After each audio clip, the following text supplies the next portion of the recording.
Welcome to Textile Technology Channel. Rotor Spinning Process. Rotor, or open-end spinning, came into widespread use in the late 70s and early 80s. It is still in use today and comprises a large percentage of the 100% cotton yarn spun in the United States. It is very fast when compared to ring spinning, up to 10 times the production per spindle. From a cost standpoint, it doesn't require the roving process step, and it does not require an extra winding step. Yarn is ready for use directly from the machine. The process today is highly automated and includes automatic piecing, restarting of broken ends, and doffing, removal of full packages.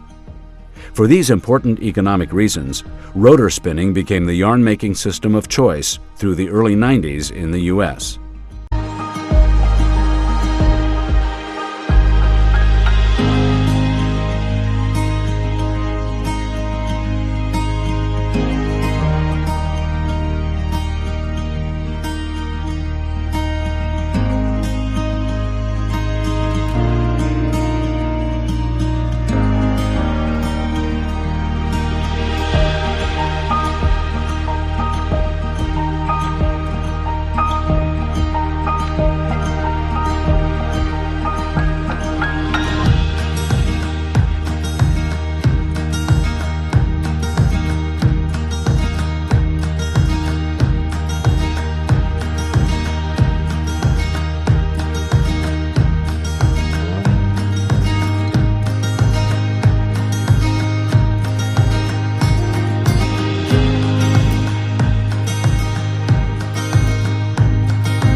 Thanks for watching. Don't forget to like and subscribe.